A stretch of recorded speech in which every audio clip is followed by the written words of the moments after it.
You have a young family. Yeah, for now, there's nothing more to fear. I always feared for the worst. The worst has already happened. So there's nothing anymore to fear.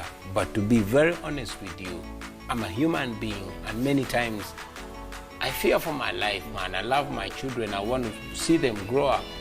I want to see them graduate. I want to see them get married. I love my wife. I got a young family. And every day they fear for the worst. Every day I fear for the worst too.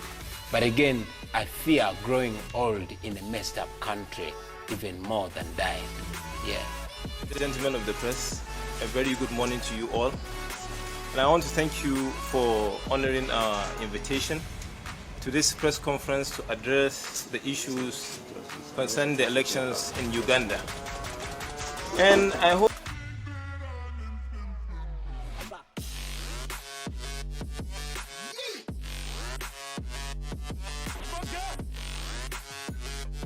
going further, we wish to call for the unconditional and immediate release of the opposition presidential candidate Bobi Wine and his team, who have been under military house arrest before and after the elections.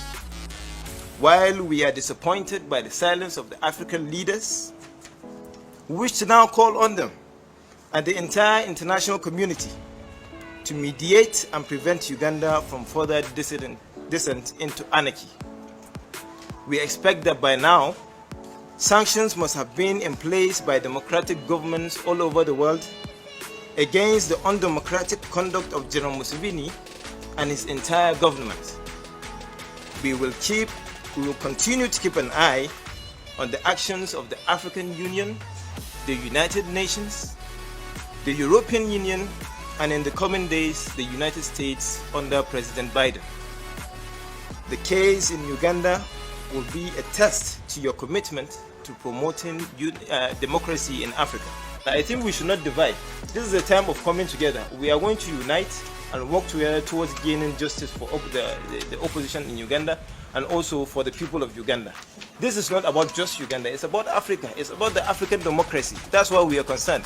This could happen to any other country, you understand? And you know, we have to wake up. The African youth have to wake up to their responsibility. We have a responsibility to protect our future. We are not talking about what is happening. And we advertised, but it's from various sources, and the police is silent about that. They don't want to appeal. It's more of a method of demobilization before they. Do you plan to have that concert? I am going to have that concert. On the 20th? On the 20th in Nambo. And the national constitution that will guide him through his struggle for leadership.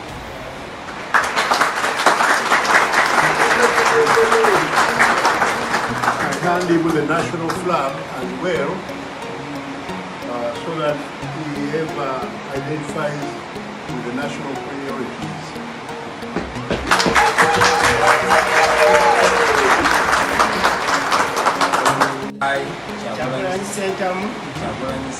Robert, having been duly elected to the position of party president, swearing the name of the Almighty, that I shall bear true allegiance to the national unity platform, and that I shall perform my duties without fear, without malice, and I will, and all in will. So help me God.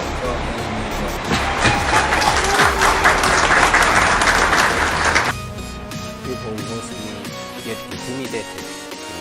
The government doesn't come out to announce that they are officially banning me from being hosted on radio, TV stations, but they intimidate whoever tries to host me. You know, whoever hosts me is treated, officially announced that they're cancelling the show because we fulfilled all the requirements. I wrote to the police and we paid for the stadium and we advertised, but it's from various sources and the police is silent about that. They don't want to appeal. It is sad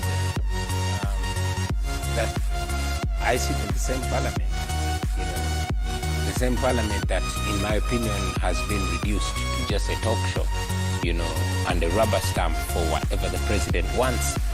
Yeah, many of the colleague members of parliament in the lobbies or corridors of parliament, they were, you know, being candid to me and to other members and telling us they didn't support that, but because they're scared. And yes, some of them just don't want to bite the hand that feeds them. They went against their people. The majority of the people of Uganda, surveys were carried and polls were made, and over 80% of the Ugandans wanted their constitution intact. People protested and demonstrated, but many were brutalized, killed, and yes, some of them are still in incarceration for protesting against the amendment of the constitution. So, God is my security, and the common people are my security. I mean, I cannot have security that is as well equipped as our military. In Uganda, when you speak up against Museveni, you're up against the Uganda People's Defense Forces, you're up against Uganda Police, you're up against Bank of Uganda, you're up against all institutions because he got all the institutions in his pocket. So there's no need for me to pretend that I'm being protected and yet